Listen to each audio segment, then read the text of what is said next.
ainda, né, dentro do mesmo processo de entender as diferenças dessa nova teoria que o Jung apresenta para a gente como sendo a psicologia analítica, a gente vai ter uma atualização de uma ferramenta, de um processo teórico, que a gente também já via existindo na psicanálise, que é o estudo dos complexos, que é o estudo dessa estrutura psíquica chamada complexo. O que vai diferir a psicologia analítica da teoria dos complexos da psicanálise é que o Jung tem um olhar um pouco mais positivo para o que é esse complexo em si.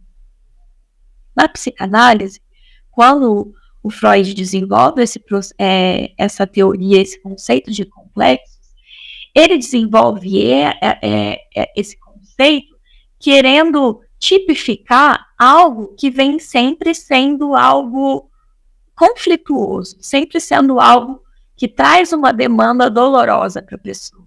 Então, por muito tempo, a gente viu o complexo sendo uma estrutura que vem para trazer desequilíbrio, sendo uma estrutura que ela vem para se manifestar de forma sintomática, que ela vem para infernizar a vida de quem estava ali tranquilo e vivendo a sua vida sem nenhum processo psicótico ou neurótico.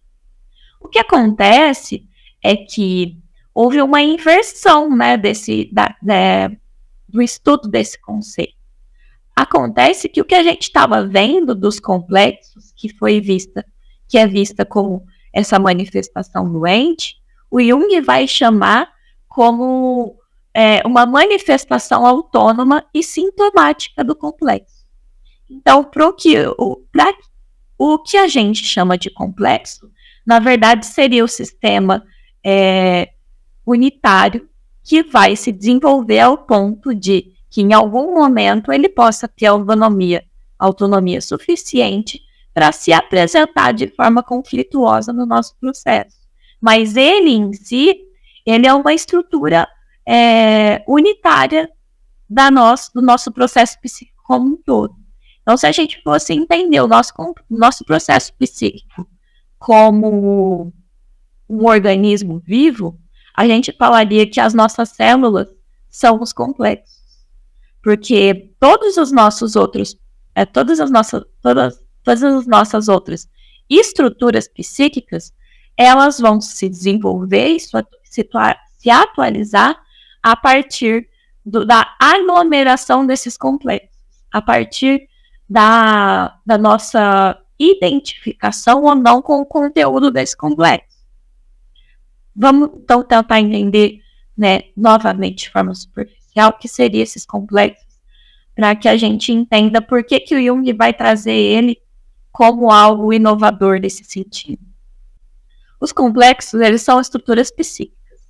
E essas estruturas psíquicas, elas vão estar ali carregadas de muitos conteúdos nossos. Então, são de pensamentos, emoções, memórias, percepções, afetos, vivências, todos vão estar ligados a um tema comum.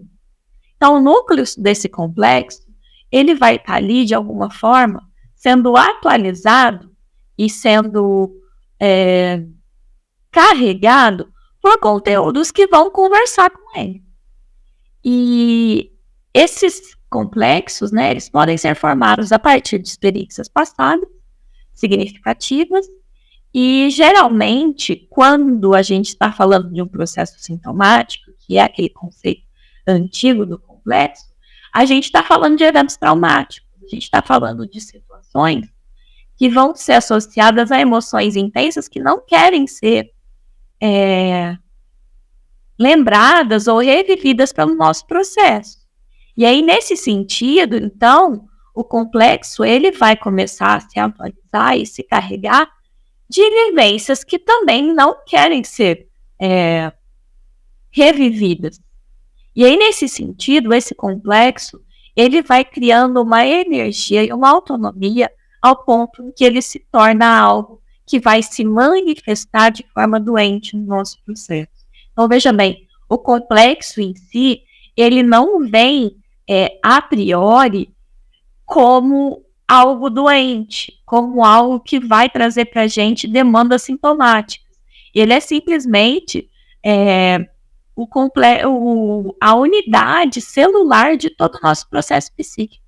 Então, o nosso ego, a nossa sombra, a nossa persona, o nosso eu consciente, a nossa ânima, o nosso ânimo, todos os processos, todas as estruturas psíquicas que a gente tem são formadas por conglomerados desses complexos, que seriam quase que células unitárias do nosso processo como um todo. O que acontece, então, é que a gente vai ter, a partir dessa nova visão positiva sobre o complexo, uma nova ferramenta de análise também.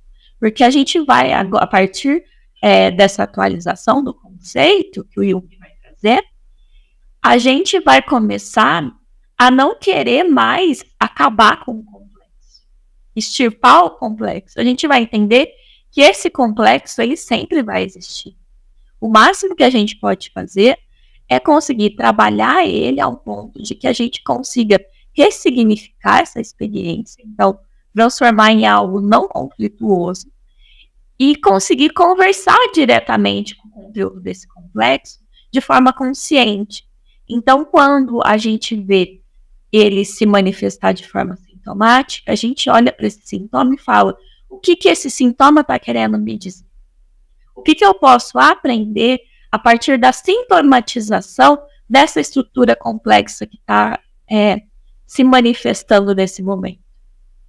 E aí a gente abre um caminho para desenvolver um processo analítico que vai além de querer reprimir um sintoma, como outras teorias antigamente acabavam se preocupando como sendo o objetivo final da terapia. O objetivo final da terapia, a pessoa vem com um sintoma neurótico.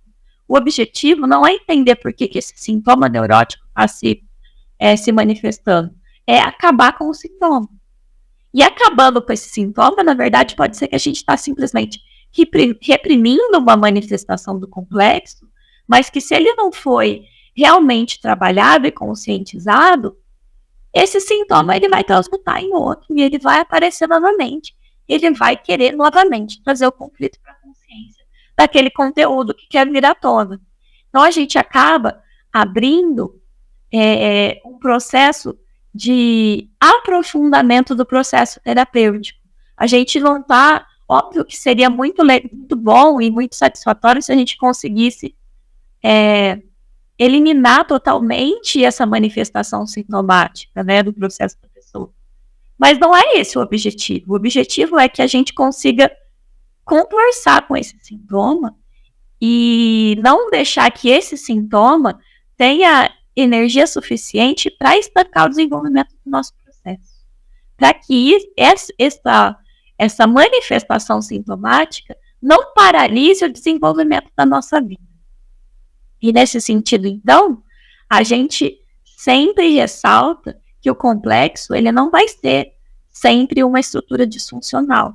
Ele também vai poder ser saudável e ele também tem características adaptativas.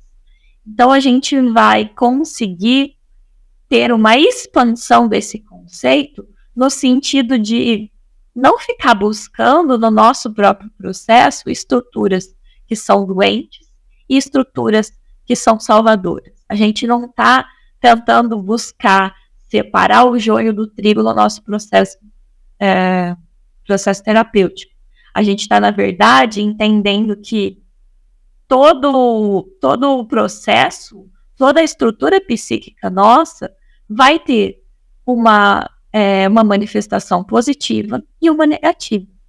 E essa manifestação positiva ou negativa vai depender de como a gente vai valorar essa experiência por nós mesmos, pelo nosso próprio sistema psíquico. Então, o que me diz se um processo de alguém que entra para ser analisado é um processo doente ou não, é como isso se manifesta e como isso, de alguma forma, toma conta da vida da pessoa, qual a utilidade que isso tem no processo dela na rotina diária, no dia a dia, nas relações e no desenvolvimento dos seus relacionamentos